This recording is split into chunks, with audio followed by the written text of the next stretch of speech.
준비됐습니다. 그럼 좀 시작하도록 네. 하겠습니다. 네. 그 아산관련 구술 자료 수집 사업. 오늘은 이제 서울 아산사회재단 복지사업 팀장 운영해 마시고 지금은 이제 고객만족팀 부장에 계시는 윤성국 선생님 모시고 인터뷰를 진행하도록 하겠습니다. 오늘 날짜는 12월 2일 오후 4시입니다. 일단 우리 구술 이제 정리 편의하기 위해서 이제 구술자, 저는 면담자, 우리 창업자 이런 식의 용어 정리하도록 하겠습니다.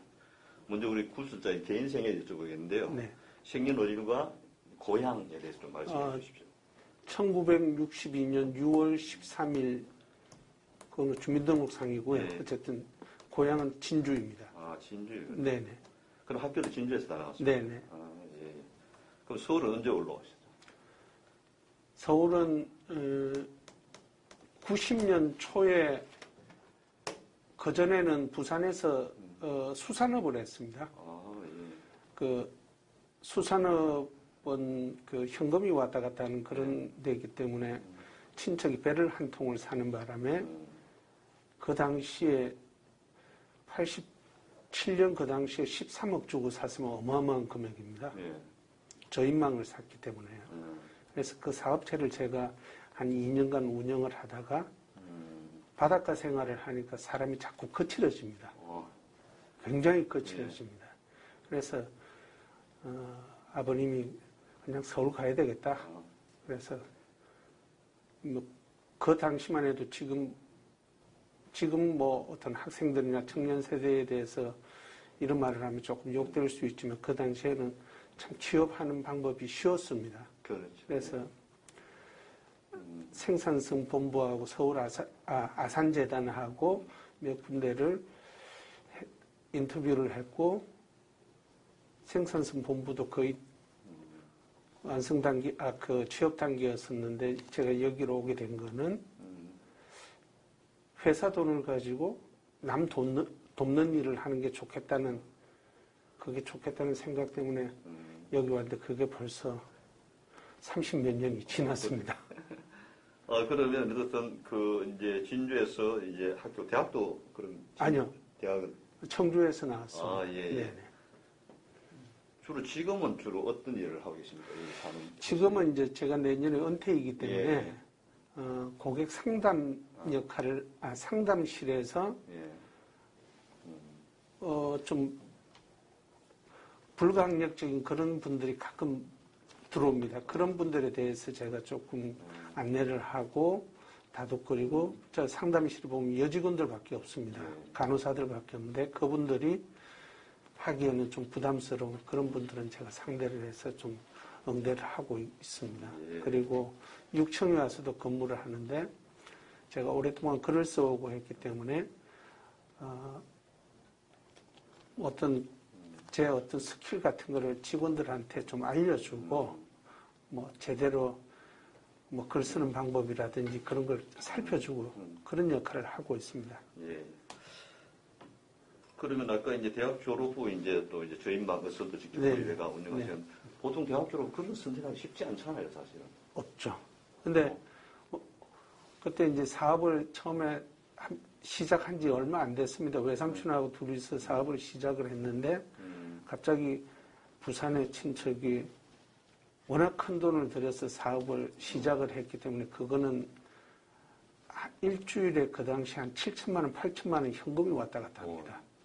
그래서 그 부분에 대해서 저보고 좀 책임을 지고 해줬으면 좋겠다. 그래서 제가 그 일을 하게 되었습니다. 여기 오시기 전까지 어떤 생산본부와 아산사회복지 저울질은 좀 했는데 일단 이거 회사 돈 남을 도와준다는 그런 취지가 좀 좋았다는 거죠. 맞습니다. 예. 그럼 그때 이제 입사 원서 그때는 뭐 어떤 공채란가 면접만 봤습니까? 어떤 식으로? 면접을 봤습니다. 제 전임자가 퇴직을 하게 되면서 특별 채용식으로 해서 아름아름 들어오게 되었는데 그 당시에 제가 이제 학교 다니면서 학부사도 있고 그랬기 때문에 편집 업무를 좀 할 수 있겠느냐 그래서 뭐 글을 계속 써왔기 때문에 편집 업무는 가능하다고 그렇게 해서 오게 되었고 생산성 본부도 역시 편집 업무로 해서 원서를 넣게 되었습니다. 그럼 여기 처음 왔을 때 이제 병원생이 이제 채 1년 안 됐을 네, 문제인가요? 네. 분위기가 좀 어떻던가요?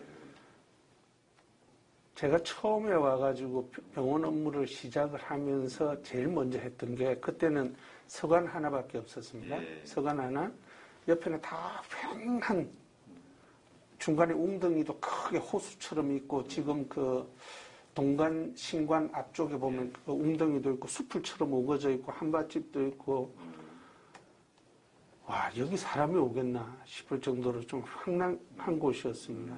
그래서 일단 병원부를 맡았기 때문에 병원 사람을 알아야 되겠다 해서 서울 아산병원이 진료 공간이 12층부터 해서 지하 1층까지 서관은 있습니다. 물론 지하 2층, 지하 3층 가면 그 하수 처리장 같은 그런 것도 있고 13층은 그 당시에 식당이 있었습니다. 식당도 있고 또 전산실도 있고 그랬습니다. 그래서 제가 제일 먼저 한 게 제일 지하층부터 제일 꼭대기층까지 모든 사람을 좀 만나보자.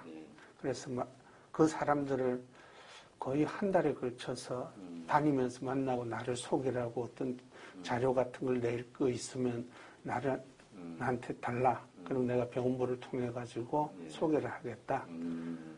그런 일을 쭉 했습니다. 그렇게 하면서 병원부를 만들게 되었습니다. 예.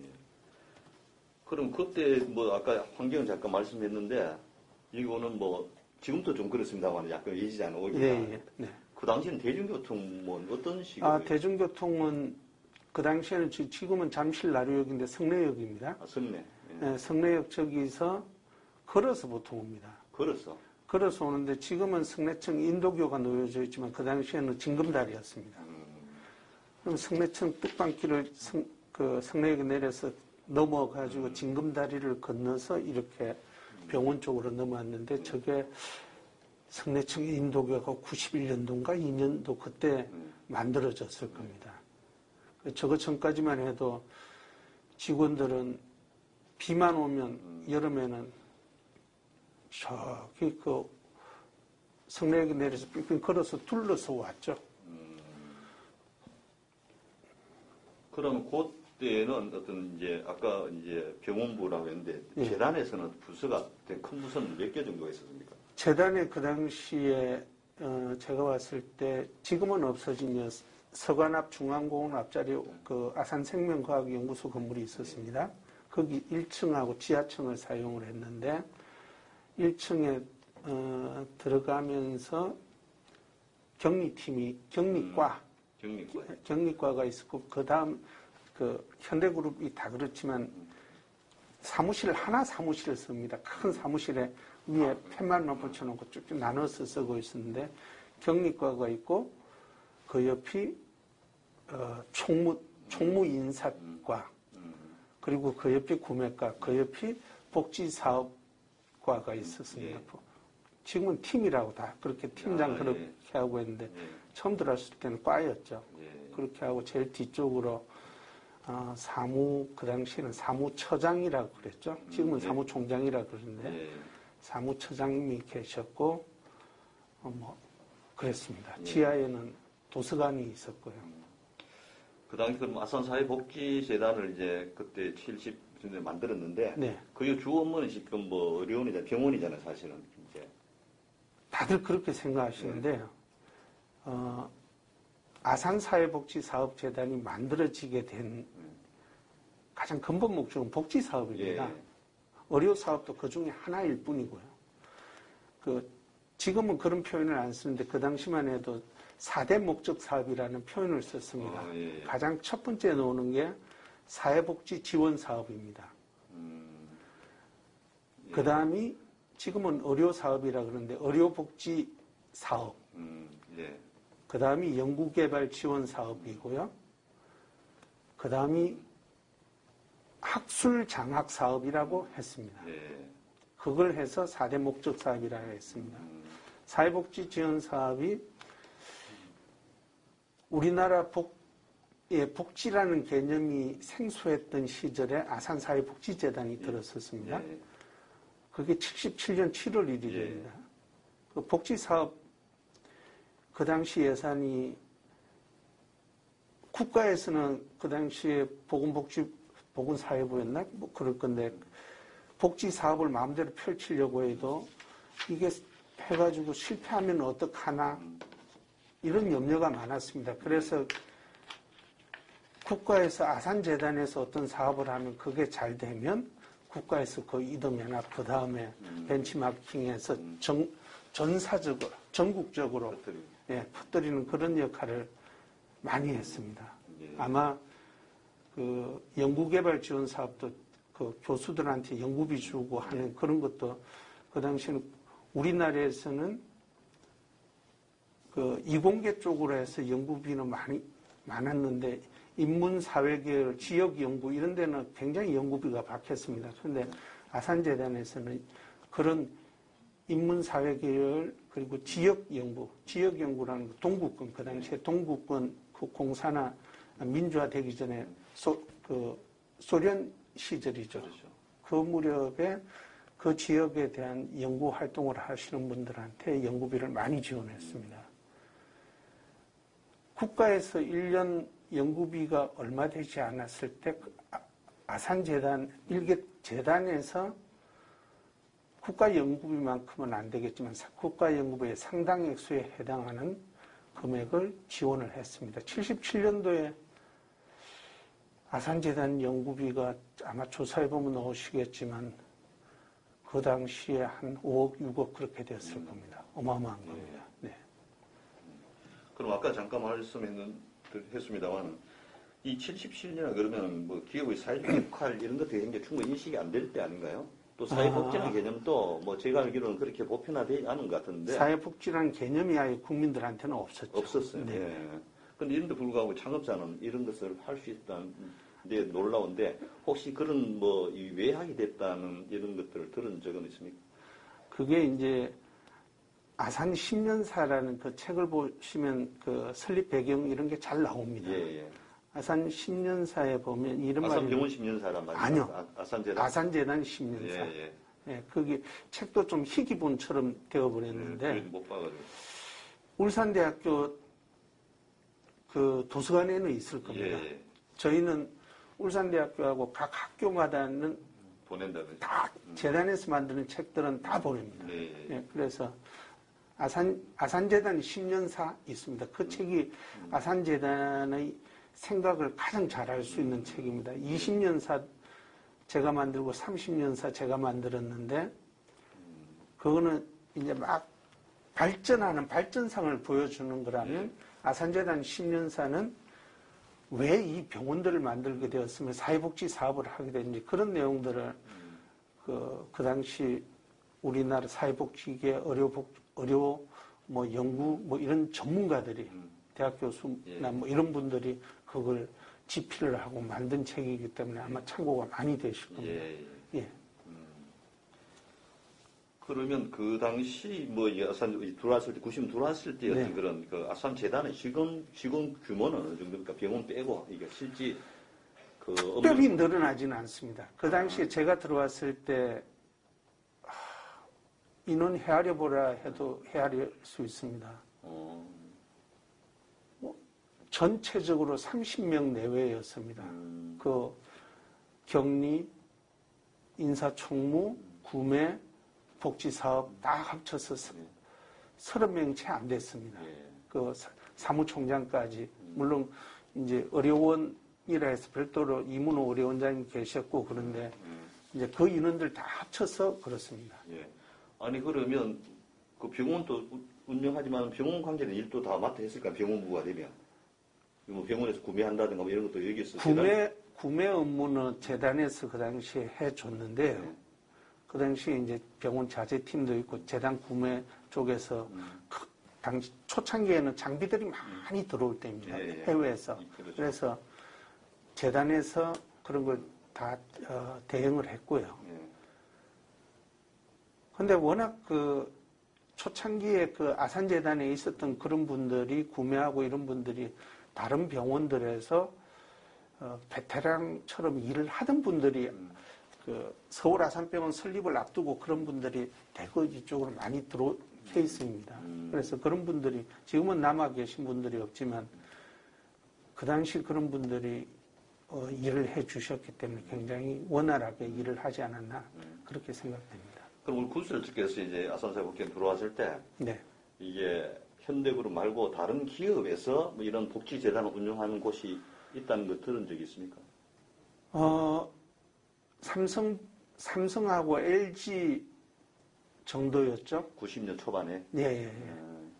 그 당시에 그렇지만 아산재단처럼 다른 이런 말을 좀 하면 그 해당 기업들에서는 조금 아산재단 뭐 폄훼할지 모르겠지만 폄훼한다는 그런 표현을 할지 모르겠지만 정말 저희는 이사장님 그 정주영 회장님께서 사인만 해주셨지 실제적으로는 모든 것을 실무자들이 하게 하는 시스템을 갖췄습니다. 아산재단은. 재단은. 예. 보통 기업은 관여를 많이 했잖아요. 예. 예.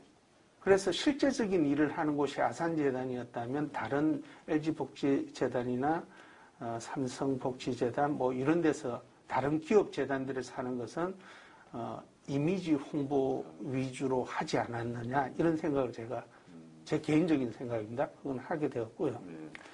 제가 왜 그 말씀 드리냐면 재단의 모든 사업은요. 그 4대 목적 사업별로 자문위원회가 있습니다. 자문위원회 같으면 예를 들어서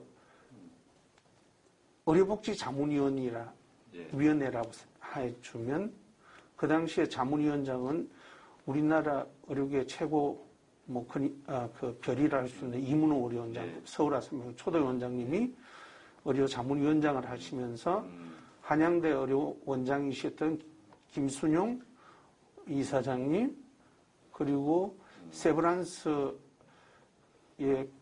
이름 벌써 까먹었네요. 워낙 오래돼가지고 세브란스 그 의료원장 하셨던 분 그리고 뭐 우리나라 의료계에 굉장히 큰 별이라고 하시는 그런 분들이 아마 10년사 거기 보면 의료자문위원 몇 면을 살펴보시면 다 나올 겁니다. 그러니까 중요한 건 다른 그 병원의 원장들이 의료자문위원 왔다 이런 뜻이죠. 네네네. 우리나라에서 그 재활 쪽, 뭐 병원, 뭐 이런 쪽에 각자 그런 분들이 좀 이문호 의료원장님이 초청하셔가지고 자문위원 역할을 하셨습니다. 그런 분들이 뭐 시간이 돈이라고 생각되는 그런 분이실 건데 복지 사업을 하는 아산재단이 좋기 때문에 와서 그런 역할을 해주신 겁니다. 정주영 회장님께서는 그런 분들이 잘 일할 수 있도록 그냥 맛있는 거 사주시고 그렇지. 이거는 농담이지만 그런 역할을 좀 하시지 않았느냐 그렇게 되고 그분들이 이번에 올해 사업은 이걸 합시다 저걸 합시다 이렇게 정해가지고 최종적으로 이사회에 올리면 이사님 그냥 사인만 하십니다. 전문가들이 했기 때문에. 그리고 서울 아산병원 운영할 때 보통 삼성 같은 경우에도 그 삼성 쪽에 있던 분이 와서 관리부원장을 하시면서 많이 그 입김이 셌습니다. 의료진보다는. 근데 초창기 이제 아마 90년대 초만 해도 현대그룹이 삼성 이런 데보다 훨씬 컸습니다. 비공식 계열사까지 합치면 한 70몇 개, 80개 그 정도 될 때였습니다. 근데 이제 한 달에 한 번인가 그 전체 사장단 회의가 쭉 개동해서 있으면 주요 회사 사장단, 회장단 쭉 앉아 있는 데서 우리 민 원장님을 오라 그래서 민 원장님도 참석시킵니다. 그 사장단 회의에. 당신들 의료에 대해서 병원에 대해서 아는 거 있어? 그러면 아무 말도 안 하면 이사장님께서 모르지. 민 원장이 하라는 대로 해. 도와줘. 그리고 쓸데없이 감나라 대추나라 하지 말고. 완전히 병원은 완전히 독립체라고 다 그대로 뭐 다 놔뒀다 그래. 네네네. 그래서 민 원장님이 장기간 병원장을 하셨는데 이렇게 병원을 키울 수 있지 않았을까? 아쉬운 거 있으면 이사장님한테 말씀하시면 다 들어주셨기 때문에 그렇습니다. 아마 이렇게 하는 병원이 없었습니다. 그리고 예를 들어 다른 뭐 쉐브란스 같은 경우는 대단한 병원이잖아요. 네네. 그 이분 원장이 와서 다음 해에 어떤 회계연구 사업을 어떤 제시하고 네. 자기 경쟁 관계 있을 것인데 그런 것들도 쉽지 않을 것 같은데 이게 좀 특이한 구조 같은데 이거 자문위원단이지만은 예. 자문위원회를 그만큼 사회복지 쪽도 그렇고 이 자문위원 구성이 보면요. 뭐 의료계 같으면 의료만 있느냐 병원장 필드 뛰는 그런 분들만 있는 게 아니고 학계, 예. 의학 뭐 이런 저 학계도 있고 또 보건복지관 뭐 이런 쪽도 있고 그런 분들이 다 참여를 합니다. 예. 그렇기 때문에 실무자만 모여서 논의하는 그런 자문위원회는 아닙니다. 그럼 구수사께서는 이 아산사회복지에 계시면서 부서 이동을 좀 했을 거 아닌가요?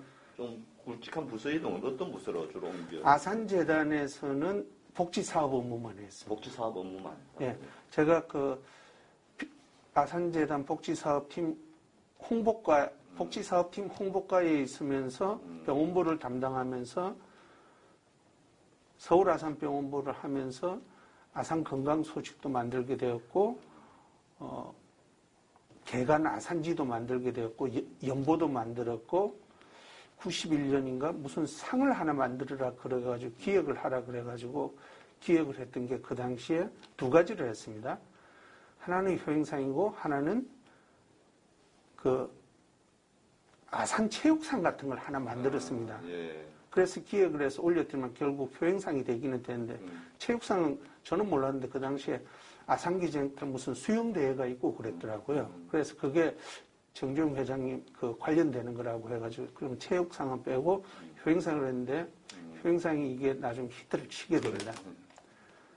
제가 왜 그 효행상을 만들게 되었냐면 이게 단순한 우리 사회가 전통적인 효보다는 사회가 자꾸 이제 핵가족화 되어가는 그런 상황에서 효문화 확산을 하기 위해서는 좀 효행자를 우리가 알고 있는 효자 효부만 해서는 안 되겠다는 이런 생각이 들었습니다. 그 당시에는 삼성은 벌써 아산재단보다 몇십 년 앞서 그런 삼성 효행상을 주고 있었습니다. 근데 그거는 이제 단순한 그 효자 효부만 주는 상이었습니다. 그래서 저는 효가 따르려면 경로 활동도 있어야 되겠고 그래서 경로 부문을 만들었고 그리고 청소년 효행 이 뭐 자식들도 몇 명 낳지 않는데 그런 아이들한테 효 문화를 확산시키기 위해서 청소년 효행상도 하는 것도 좋겠다 싶어서 청소년 효행상도 부문으로 넣고 그리고 효 문화는 이제 이야기하는 과정이 다른 분이 특별히 우리나라의 효와 관련된 그런 어떤 그 특징적인 게 있으면 그런 것도 효 문화라 해가지고 우리가 특별상을 주면 어떻게 했느냐. 이래서 효 문화상까지 들어가게 되었던 것입니다. 지금은 좀 다시 많이 단순화되었죠. 예. 처음에는 그랬습니다. 예. 효의 개념은 굉장히 좀 확장한, 네. 다양하게 네. 그렇게 진행했다는 것이죠. 네. 그러면 주로 이제 그 홍보, 사회복지 홍보, 그 다음 병원 초기는 병원부 네네. 좀 계셨다는 거죠. 그거는 좀 이따 여쭤보기로 하고. 일단 뭐 우리가 재단의 어떤 뭐 이게 운영 이념 같은 건 이제 우리가 뭐 교과서에 나오겠지만은 우리 구수사께서는 아산재단의 어떤 운영 이념이랄까 그런 건 무엇이라고 생각하십니까? 운영 이념은 제일 간단한 거는 예. 처음에 설립자께서 하신 말씀이 가장 핵심적인 포인트입니다. 우리 사회의 불우한 이웃을 돕는다. 예. 그 한마디면 다 해결되지 않을까 싶습니다. 왜냐하면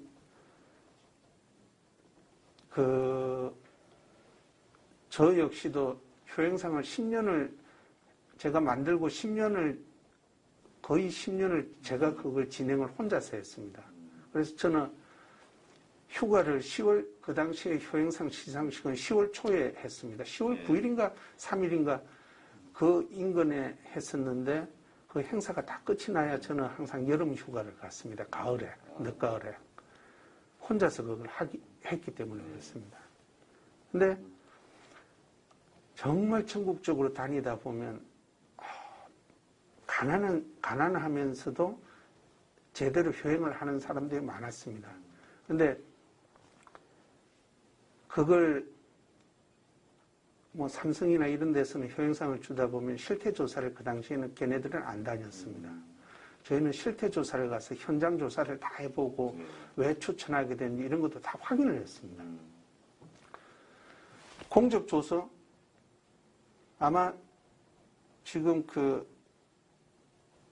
선생님께서 노부모님을 모시고 10년 노부모님을 모시고 있었다 그러면 제가 공적조서 쓰면 아마 어디든지 효행대상 받을 겁니다. 그 정도로 상에 대해서는 어떻게 하면 상을 받는지 압니다. 공무원들이 그걸 잘합니다. 그래서 교묘하게 친인척들을 많이 넣더라고요. 그래서 실태조사가니까 그런 게 다 드러났습니다. 그래서 참 에피소드도 많았지만 그런 걸 철저하게 걸러내고 정말 어떤 분은 부산에서 자기 사비를 써가면서 엄청난 경로 활동을 했습니다. 근데 제가 가니까 자기는 대통령 상도 받고 다 했는데 정주영 회장 상만 못 받았다. 상금은 나 필요 없다. 나 돈 많은 사람이야. 그러면서 그 당시에 상금 1,000만 원이었어요. 1,000만 원이면 그 서울에서 저기 강동구 이쪽에서 전세금 이상 되는 큰 돈입니다. 1,000만 원 그거 당신하고 나 대상 좀 받게 해줘 그러더라고요. 근데 공적 내용만 보면 경로상을 받을 만해요. 자기 돈을 그만큼 하고 열성적으로 하기 때문에. 근데 공명심이 너무 강하지 않습니까? 그래서 심사위원회 저는 이제 실태조사자로서 그 자료를 쓴 사람으로서 저는 배석을 합니다. 그럼 쭉 보다가 그 사람이